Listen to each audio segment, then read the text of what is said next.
삼성전자 20만원, SK하이닉스 100만원, 코스피 6000 시대가 열렸습니다. 뉴스는 외칩니다. 기관이 구조를 쏟아부었다. 그런데 이상합니다. 연기금은 팔았고 투신도 팔았습니다. 그럼 대체 누가 구조를 산 걸까요? 더 소름 돋는 건 따로 있습니다. 이 정체불명의 매수세가 9.3조를 사는 동안 외국인은 정확히 9.2조를 팔고 떠났습니다. 우연치고는 너무 완벽한 이 데칼코마니, 누군가는 알고 있었다는 뜻입니다. 구조의 정체와 이 소름 돋는 숫자의 비밀, 지금부터 낱낱이 뜯어보겠습니다. 2026년 2월, 증권가에는 오랜만에 축제 분위기가 돌았습니다. 코스피가 6천에 가까워지고 삼성전자는 20만 원을 찍었죠. 방송마다 전문가들이 나와 같은 말을 반복했습니다. 드디어 기관이 돌아왔다. 포털 실시간 검색어에는 기관 순매수, 연기금 귀환이 나란히 올랐고 개인 투자자들 사이에서도 안도의 한숨이 새어나왔습니다. 이번엔 진짜 다르다. 똘똘한 기관이 받쳐주니까. 그런데 정말 그랬을까요? 수급표를 직접 열어보면 풍경이 완전히 달라집니다. 국민연금을 포함한 연기금은 이 기간 동안 순매도를 기록했고 자산운용사들이 운용하는 투신 역시 물량을 덜어냈습니다. 보험사도 마찬가지였죠. 우리가 흔히 기관이라 부르는 큰손들은 하나같이 주식을 팔고 있었던 겁니다. 그렇다면 9조 원은 대체 어디서 튀어나온 걸까요? 답은 뜻밖의 항목에 숨어 있었습니다. 바로 금융투자. 증권사를 의미하는 이 분류가 홀로 8조에서 9조 원에 달하는 순매수를 기록한 거죠. 언론은 이 숫자를 기관 매수라는 큰 바구니에 담아 보도했고 시청자들은 자연스럽게 연기금이나 자산운용사가 움직인 것으로 착각하게 됐습니다. 여기서 첫 번째 의문이 생깁니다. 증권사는 원래 주식을 사는 곳이 아니거든요. 중개하고 수수료를 받는 게 본업이죠. 자기 자본으로 방향성 베팅을 하는 경우도 있지만 그건 수천억 단위지 수조 원 규모가 아닙니다. 그런 증권사가 갑자기 9조 원어치를 샀다? 상식적으로 납득이 안 되는 숫자입니다. 더 이상한 건 타이밍이었습니다. 외국인은 같은 기간 대규모 매도에 나섰거든요. 통상 외국인이 팔면 지수는 흔들리기 마련인데 이번엔 꿋꿋이 버텼습니다. 누군가가 그 물량을 고스란히 받아냈다는 뜻이죠. 연기금도 아니고 투신도 아니고 보험도 아닌데 대체 누가? 수급표에는 그저 금융투자라는 네 글자만 찍혀 있을 뿐입니다. 이쯤 되면 질문을 바꿔야 합니다. 기관이 샀다가 아니라 금융투자라는 이름 뒤에 숨은 진짜 돈의 주인은 누구인가로요. 힌트는 최근 몇 년간 급격히 바뀐 한국인의 자산 지형에 있습니다. 부동산 문이 닫히고 예금 금리는 물가를 못 따라가면서 사람들은 마지막 남은 목돈을 들고 어딘가로 향하기 시작했죠. 그 목돈의 이름, 그리고 그 돈이 흘러간 통로를 추적하면 구조의 실체가 서서히 윤곽을 드러내기 시작합니다. 2020년대 초반, 한국의 30에서 40대에게 가장 뜨거운 단어는 영끌이었습니다. 빚을 끌어모아서라도 집을 사야 한다는 절박함이 하나의 생존 전략처럼 퍼져나갔죠. 서울 아파트 평균 매매가는 10억 원을 훌쩍 넘겼고 수도권 외곽마저 5억 원 아래를 찾기 어려워졌습니다. 지금 안 사면 영원히 못 산다는 공포가 사람들을 옥죄었던 시절입니다. 그런데 불과 몇 년 사이 분위기가 완전히 뒤집혔습니다. 금리가 올랐습니다. 2%대에 머물던 기준금리가 3%를 넘어섰고 주담대 금리는 7%대까지 치솟았죠. 월 이자 부담이 100만 원 단위로 늘어나자 영끌족들의 얼굴이 창백해졌습니다. 거래는 얼어붙었고 일부 지역에서는 급매물이 쏟아지기 시작했습니다. 집값 상승에 대한 확신이 흔들리면서 지금 사면 꼭대기를 잡는 거 아닌가라는 두려움이 번져나갔죠. 문제는 이 공포가 남긴 상처입니다. 부동산을 포기한 사람들에게는 박탈감이 남았습니다. 10년 넘게 월급을 모아도 서울 아파트 한 채 마련이 요원해 보이는 현실. 그 앞에서 느끼는 좌절감은 단순한 실망을 넘어선 것이었죠. 월급만으로는 절대 답이 없다는 인식이 깊이 뿌리내렸고 사람들은 다른 출구를 찾기 시작했습니다. 그때 눈에 들어온 것이 퇴직연금이었습니다. 한국의 퇴직연금 제도는 크게 두 가지로 나뉩니다. 회사가 운용을 책임지는 DB형, 그리고 개인이 직접 투자 상품을 고르는 DC형이죠. 과거에는 대부분 DB형에 가입해서 원금 보장형 상품에 묻어두는 게 일반적이었습니다. 안전하지만 수익은 예금 금리 수준, 그냥 묵혀두는 돈이었던 거죠. 그런데 최근 몇 년 사이인 DC형으로 전환하는 사람들이 급증했습니다. 직접 ETF나 펀드를 골라 투자할 수 있다는 점이 매력으로 작용한 겁니다. 부동산으로 자산을 불리는 길이 막히자 마지막 남은 목돈인 퇴직연금을 직접 굴려보겠다는 심리가 폭발적으로 커진 거죠. 여기에 제도적 변화가 불을 붙였습니다. 퇴직연금으로 개별 주식을 사는 건 여전히 불가능하지만 ETF는 살 수 있거든요. 코덱스 200, 타이거 반도체, 에이스 미국, S&P 500 같은 상품들이 퇴직연금 계좌로 쏟아져 들어가기 시작했습니다. 특히 국내 주식형 ETF는 매수 한도 제한도 없어서 공격적인 투자자들은 계좌의 상당 부분을 주식형으로 채웠죠. 이 흐름이 얼마나 거셌는지 숫자가 말해줍니다. 퇴직연금 적립금 중 실적 배당형, 그러니까 원금 비보장 상품으로 흘러간 자금이 수십조 원 단위로 불어났습니다. 조용히 잠자던 노후 자금이 주식시장의 전면에 등장한 겁니다. 퇴직연금 계좌에서 삼성전자 주식을 직접 살 수 있을까요? 답은 불가능입니다. 제도가 허용하지 않거든요. 개별 종목의 변동성이 너무 크다는 이유로 퇴직연금에서는 직접 주식 매수가 금지되어 있습니다. 대신 열어둔 창구가 하나 있죠. 바로 ETF입니다. ETF는 여러 종목을 한 바구니에 담아 거래소에 상장시킨 상품입니다. 코덱스 200을 사면 코스피 상위 200개 종목에 분산 투자하는 효과가 생기고, 타이거 반도체를 사면 삼성전자와 SK하이닉스를 동시에 담게 되죠. 개별 주식보다 안전하다는 명목 아래 퇴직연금에서도 자유롭게 매수할 수 있도록 허용된 겁니다.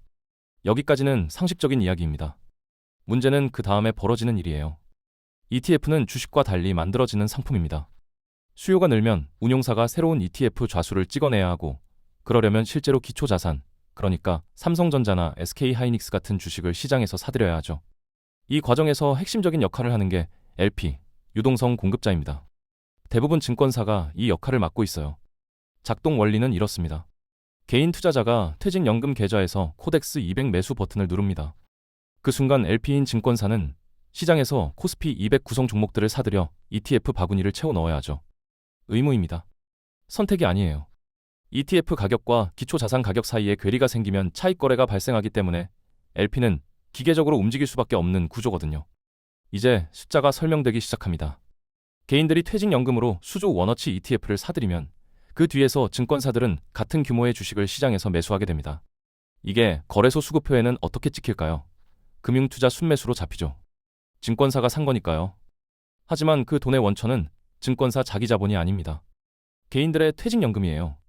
결국 기관 매수 구조의 실체가 드러났습니다. 연기금이 돌아온 것도 아니고 자산운용사가 베팅한 것도 아닙니다. 퇴직연금을 ETF에 넣은 개인 투자자들, 그 자금이 증권사의 LP 창구를 통해 시장에 풀린 거죠.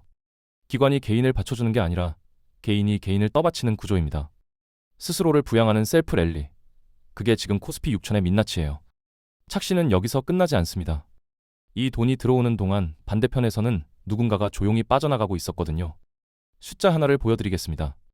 이 기간 동안 금융투자 항목의 순매수 규모 약 9.3조 원입니다. 앞서 설명했듯이 이 돈의 실체는 퇴직연금을 굴리는 개인들이죠. 그런데 같은 기간 외국인 투자자들의 움직임을 보면 등골이 서늘해집니다. 외국인 순매도 약 9.2조 원. 고개를 갸웃하게 만드는 일치입니다. 한쪽에서 9.3조가 들어오는 동안 반대쪽에서 9.2조가 빠져나갔어요. 마치 누군가 저울의 양쪽을 정교하게 맞춰놓은 것처럼요. 코스피가 6천을 찍으며 환호하는 사이 물밑에서는 조용한 교대가 이루어지고 있었던 겁니다. 우연의 일치일까요? 외국인 투자자들, 특히 글로벌 기관들은 자금의 성격을 읽는데 탁월합니다. 어떤 돈이 뜨거운 돈인지, 어떤 돈이 눌러앉을 돈인지 구분하죠. 헤지펀드의 단타 자금과 연기금의 장기 자금은 시장에 미치는 영향이 전혀 다르거든요. 이들은 지금 한국 시장에 들어오는 돈의 DNA를 정확히 파악하고 있습니다. 퇴직연금 자금의 특성은 명확합니다. 매달 일정 금액이 적립되고 대부분 장기 투자를 목표로 하죠. 가격이 오르든 내리든 꾸준히 들어오는 돈이에요. 이런 자금은 시장 타이밍을 보지 않습니다. 고점이든 저점이든 기계적으로 매수 버튼을 누르죠. 외국인 입장에서 이보다 예측하기 쉬운 상대가 또 있을까요? 상황을 정리해보면 이렇습니다. 한국 개인들이 퇴직연금으로 ETF를 사들이면 증권사는 LP로서 기초자산을 매수합니다. 이 매수세는 일정하고 지속적이며 가격에 둔감하죠. 외국인은 이 물량을 받아줄 확실한 손이 있다는 걸 압니다. 그래서 자신들의 보유 물량을 털어낼 최적의 타이밍으로 삼은 거예요. 더 냉정하게 말하면 외국인에게 지금 한국 시장은 출구입니다. 팔고 싶을 때 팔 수 있는 유동성이 넘치니까요. 그 유동성의 원천이 한국인들의 노후 자금이라는 게 씁쓸한 지점이죠. 9.3조 대 9.2조. 이 데칼코마니 같은 숫자는 우연이 아닙니다. 한쪽은 알고 팔았고 한쪽은 모르고 샀어요. 정보와 전략의 비대칭, 그 간극이 만들어낸 결과물이죠. 그렇다면 질문이 생깁니다. 왜 한국 개인들은 이 타이밍에, 이 가격에 이렇게 몰려들었을까요? 단순히 부동산에서 밀려났기 때문만은 아닙니다. 그들의 머릿속에는 오랜 세월 각인된 하나의 공식이 있거든요. 한국인의 자산 형성 역사에서 부동산은 단순한 투자처가 아니었습니다. 거의 종교에 가까웠죠. 땅은 배신하지 않는다. 집값은 결국 오른다는 믿음이 세대를 거쳐 전해 내려왔어요. 실제로 이 믿음은 오랫동안 틀리지 않았습니다. 1970년대부터 2020년대까지 서울 아파트를 산 사람 중 장기 보유로 손해본 케이스를 찾기가 더 어려우니까요. 이 경험이 뇌에 각인됩니다. 버티면 이긴다는 공식이요. 부동산 투자의 핵심 전략은 단순합니다. 사고, 묻고, 기다린다. 중간에 가격이 출렁여도 신경 쓰지 않죠. 어차피 팔 생각이 없으니까요. 5년, 10년, 길게는 20년을 내다보며 존버합니다. 그리고 대부분의 경우 이 전략은 보상을 안겨줬어요. 한국 부동산 시장의 장기 우상향이라는 거대한 흐름이 뒷받침해준 덕분이죠. 문제는 이 사고방식을 그대로 주식시장에 가져왔다는 겁니다. 퇴직연금으로 ETF를 사는 사람들 상당수가 같은 마인드로 접근합니다. 어차피 노후 자금이니까 길게 보는 거야. 코스피가 내려도 적립식으로 모아가면 평단가가 낮아지겠지. 삼성전자가 망하겠어? 익숙한 논리죠. 부동산에서 통했던 바로 그 논리입니다. 하지만 주식시장은 부동산과 본질적으로 다릅니다. 부동산은 느립니다. 거래에 수개월이 걸리고 세금과 중개비 부담에 단타가 사실상 불가능하죠. 그래서 모두가 장기 투자자가 됩니다. 반면 주식은 빠릅니다. 클릭 한 번에 수십억이 움직이고 알고리즘은 밀리초 단위로 매매 판단을 내려요. 외국인 기관 투자자들은 실시간으로 글로벌 자금 흐름을 모니터링하며 포지션을 조정합니다. 거북이와 치타가 같은 트랙에서 경주하는 꼴이에요. 퇴직연금 자금은 태생적으로 거북이입니다. 한 달에 한 번 적립되고 대부분 연말정산 시즌에 몰아서 납입하죠. 시장 상황과 무관하게 들어오는 돈이에요. 고점이든 저점이든 상관없이 같은 금액이 꾸준히 유입됩니다. 이 예측 가능성이야말로 빠른 발을 가진 플레이어들에게는 최고의 먹잇감이죠.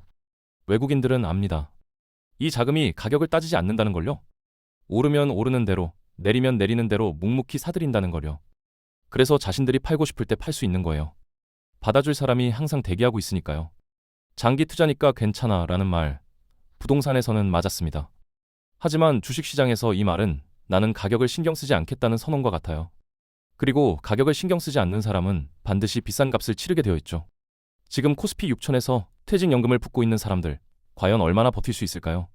퇴직연금 자금이 계속 들어올 거라는 가정? 과연 얼마나 견고할까요?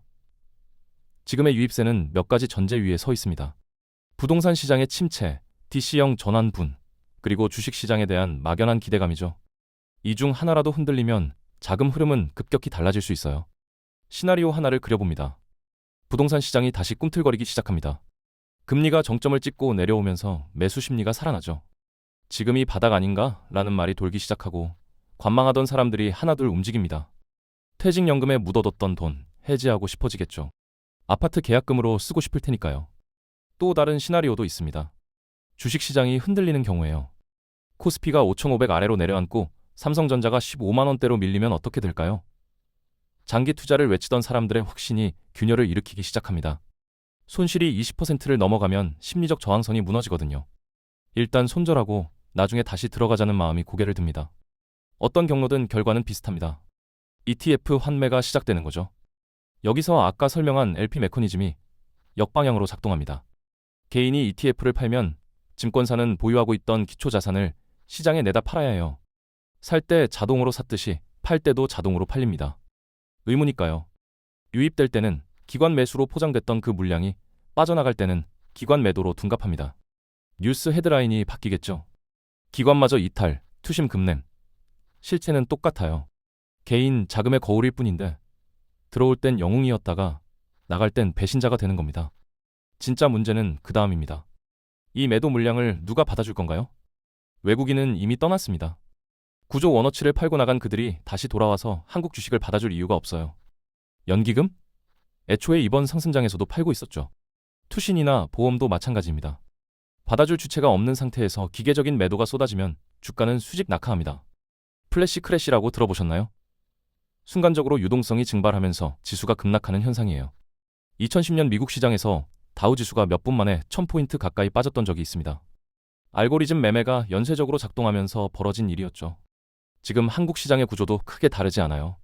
ETF와 LP라는 자동화된 파이프라인이 상승을 만들어냈다면 같은 파이프라인이 하락도 증폭시킬 수 있습니다. 2021년 주식시장 고점에서도 개인들은 크게 물렸습니다. 삼성전자 9만 원에 산 사람들, 카카오 17만 원에 진입한 사람들, 이른바 동학개미의 상당수가 반토막 이상의 손실을 경험했죠.